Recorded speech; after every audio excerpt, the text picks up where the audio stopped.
It's au revoir to Paris for now, but we'll be back in the city after a tour of the Loire Valley and Normandy.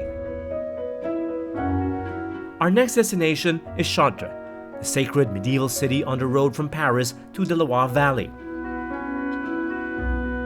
It's a gray, chilly, drizzly day in Chartres, not the best for strolling, so my travel companions and I are cutting to the chase and heading straight to what most people come here for anyway. The Notre Dame de Chartres is one of the greatest Gothic cathedrals ever built, but you have to go inside to truly appreciate it, and for two things in particular. One, the unique and magnificent stained glass windows, and the other, a relic of the Virgin Mary, the Mother of Christ. But for now, let's enjoy the view.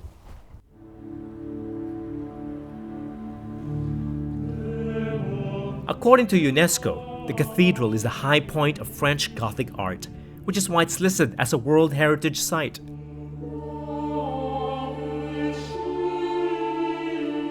Although the stained glass windows get all the attention, the cathedral's Gothic exterior is worth more than a passing mention. It might look like a typical Gothic structure, but the devil, pardon the expression, is in the details. Like the contrasting spires, the flamboyant Gothic one standing taller than its Romanesque counterpart. Notice too the intricate stonework and elongated statues on the porches and the portals.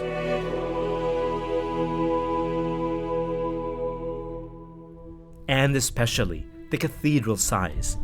We're so used to seeing skyscrapers and mega structures, we hardly notice anymore. But imagine what people in the Middle Ages felt like when they traveled to Chartres.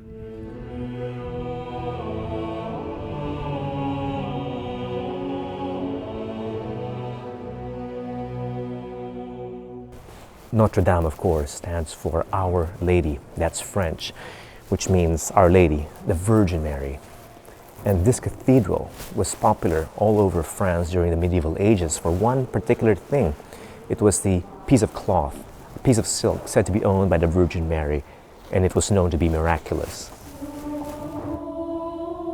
The cathedral grew in prominence and wealth after acquiring the Sancta Camisa, said to be a piece of the Virgin Mary's nativity dress. I'm not sure I can enter this thing, but the door is open, so why not? There it is.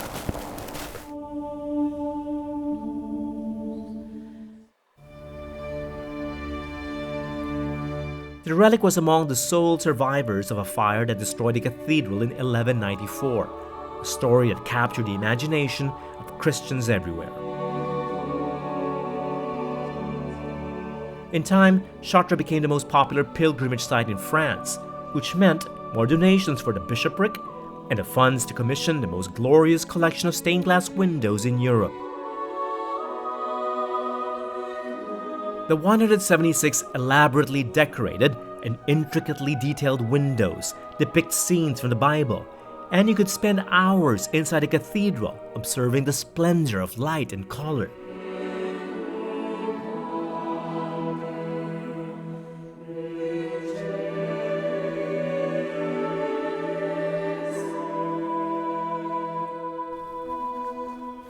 Of course, there's much more to do in Chartres than just stare at the beautiful exteriors of the cathedral or the stained glass inside.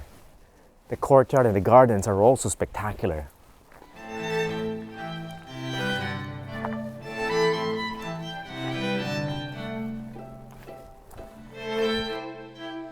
The rose garden at the rear is a perfect quiet spot to meditate on the power of art and architecture, to inspire the soul and lift the human spirit.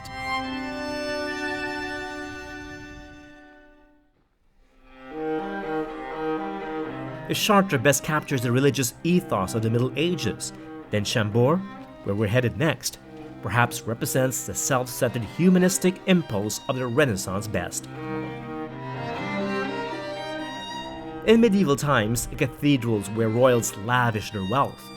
In the Renaissance, money was spent on palaces instead. Chateau de Chambord, in the midst of a vast forest and hunting grounds, was one of the largest ever built.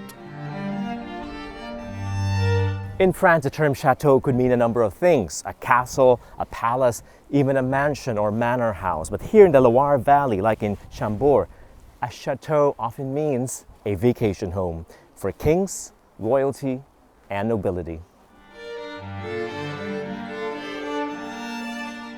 Loire's largest royal residence was the work of Francois I, an extravagant king who was inspired by the palazzos of neighboring Renaissance Italy.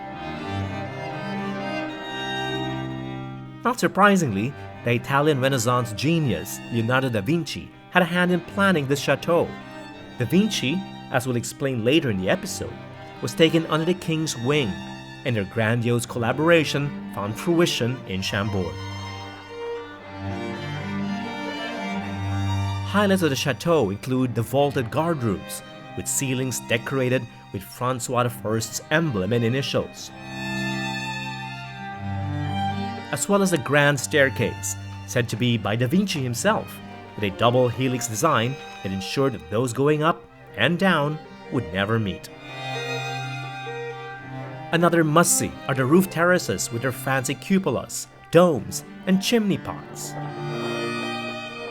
It took over 1,800 men to build the king's residence, and many more to divert an existing river so that it ran across Chateau de Chambord. It's a bit much, isn't it? Look at all this space, and there are 400 rooms in the chateau, and to think this isn't even a royal palace, it's what they call a hunting lodge. A hunting lodge. A pleasure palace for the kings.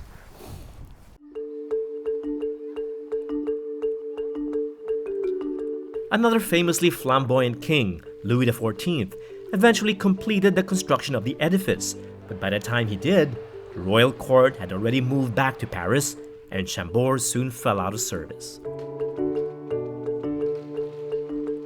It's a popular museum and exhibition space today, with performances that recreate for visitors like me the grandeur of Chambord during its heyday. When we continue our guided holiday with Trafalgar, we'll stop by a private chateau to meet a real-life count. Then, it's onwards to Amboise to visit Da Vinci's final resting place, and finally to Chenonceau, the Loire Valley's most beautiful chateau. That and more when Executive Class returns.